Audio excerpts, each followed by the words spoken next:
Okay, so tell me about the award. Tell me about how exciting that was, what it means to you, you know? Right. It actually caught me off guard. When my name was called, after she got finished introducing and then she called my name, it actually took me by surprise. And I was in awe. I was like, wow. But made it to the stage and received my awards, and when I seen exactly what type of award it was, I was like, oh my God, I can't believe it. It finally making headlines, you know. But it made me feel more of appreciative, not only at work, but out in society. Make me feel like I'm doing what a good person, a good-hearted person will do. And that's me. I'm a very good-hearted person. I like to see other people not only succeed in things that they do, but I like to try to help people make that next move in their life. Tell me about what it is that you do here at Goodwill. I'm a custodian manager. I oversee 6 people, 6 employees, and we keep the building clean from outside to inside, from the restroom, corporate area, the retail store, the restaurant, the college, you name it. We all over the building, making sure that when people come inside the building, they come inside to make sure that they see that the building is clean. When people visit, and it make me feel good when they tell me, say, I just left out of that restroom, and that restroom is so clean.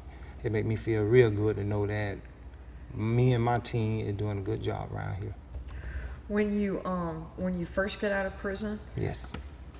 I read in the press release that it said you were worried about finding a job. Yes, I went and filled out application. I went online, filled out application, and nothing can happen. I was looking for something to happen ASAP because I know what I wanted.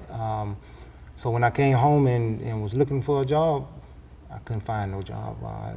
The doors left and right closed in my face. So a friend of mine said, "Why don't you go to Goodwill? They have a temp company and they will help you."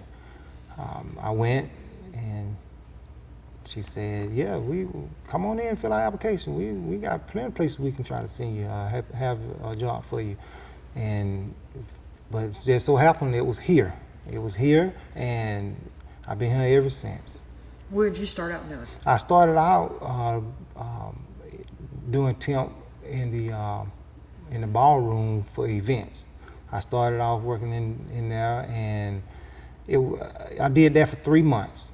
And then I was offered a supervisor position, and which is over custodial. So I did that for 5 years, and I've been a manager now for 3. I've been here for 8 years. Is it wild to think, you were a good person, you had great goals before Yes, ma'am. your life took a turn. Yes, ma'am. Is it, man, I'm so glad I'm finally achieving these goals, or is it like I'm thankful that it worked out, or finally I'm on that path that I always wanted to be? On that path. It discouraged me sometime because I wanted to be a physical education teacher, PE and health, and I also wanted to be a basketball coach. But it had me a little discouraged for a while. But when you continue to work and work for the better for yourself, then other doors will open, and now I'm grateful. I'm grateful for the position I'm in. Tell me about, probably not in as much detail, but tell me about the murder conviction. It's something that I will talk about. I don't mind talking about it. I love to talk about it because I want other people to understand when you're walking the line and you're doing the right thing, you can always come across a situation where it'll knock you off that line, and you'll be put in a position where you lose everything. And when I was put in that position, I once again hate that I was put in that position, but at the same time, God had the last say so. And to take another person's life is something that no one choose or wish to do. And by me being put in that position, sometimes it bothers me. It bothers me because I still see it going on today, and it is only getting worse and worse. And if we can come together to talk and show people that that's not the way to go, because you taking someone's loved one, and then you who committing the crime, your loved one, you getting taken from them because you getting put in the system, and it's not a positive note. How long did you serve? I did 15 years. 15 years, and I know I can't get those 15 years back. I can't dwell on trying to get it back. I can only go forward. But even though I was blessed to come home on my first parole offer hearing, everyone is not blessed to be able to do that.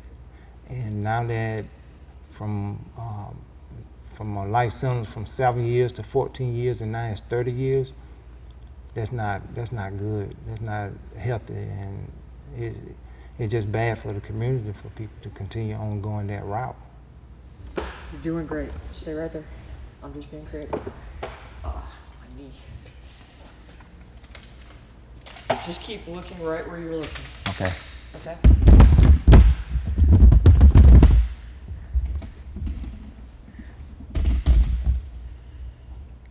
You're doing great. Talk to me about your volunteerism. I've been cutting hair since 1992. I started in college. I'm not saying that I'm the best, but I do a really pretty good job. And I like to help the kids that in need, and the ones who not able to get haircut, like the ones that can get a haircut on a regular basis. So I try to help the ones who can't get one. No matter how many kids it is, I try my best to get them all.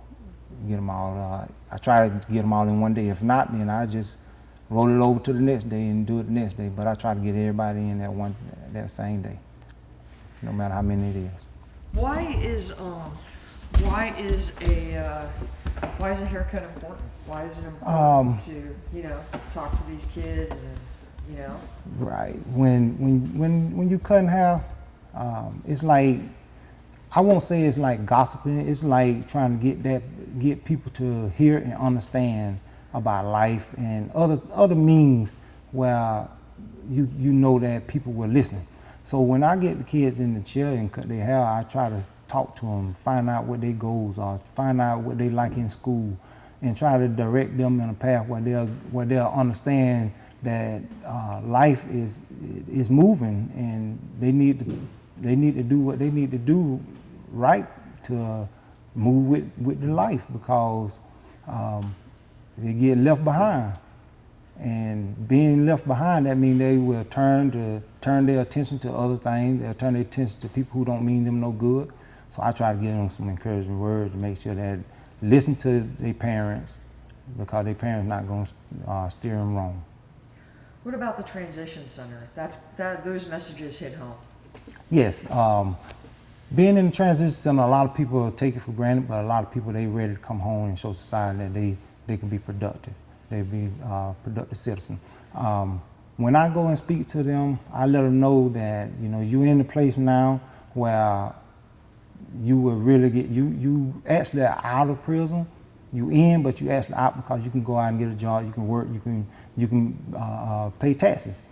Then at the same time, what you do while you're at the transition center it really starting your next future. Because being inside, being incarcerated, you held back from everything. But once you go to the transition center, then everything starts changing and move for the good. Do you have guys ever say, I don't believe you, You know, Yes, you yes. know, like, okay, you got this award, good deal. I mean, there's got to be some that are hard to convince, even though you've done the time. Right. Going inside the transition center or back in prison, when I go and speak, I let them know firsthand. My name is Timley. I still have a life sentence because I'm still on it. I did 15 years, and I made parole on my first parole. And once I let them know my name and where I've been, some of them still be like, "No, I don't believe it." So I have my paperwork with me, and I show them my paperwork. Look, this is me. My website picture is still there, and I have a copy of it, and I show it to them. This is me. This is. I pass it around, let everybody see it, so they'll know. Oh yeah, he was in my shoes. He know exactly what he's doing.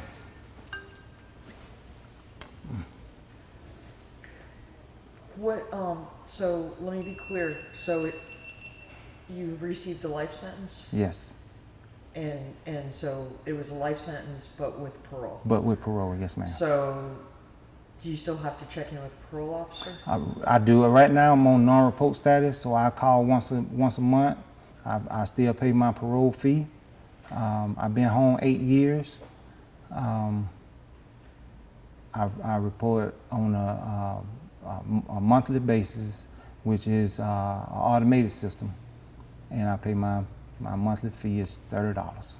$30 that I can use for for other means, gas, you know. Exactly. Are you proud today? I mean, proud. The president has, you know. Yes. It's come full circle. Yes.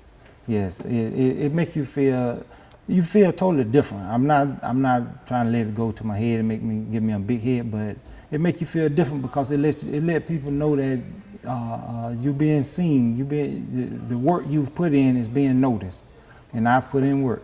I put in work, cutting hair, leaving work, going to cut hair, and getting home 1 o'clock in the morning and have to be back to work 7:30, 8 o'clock in the morning.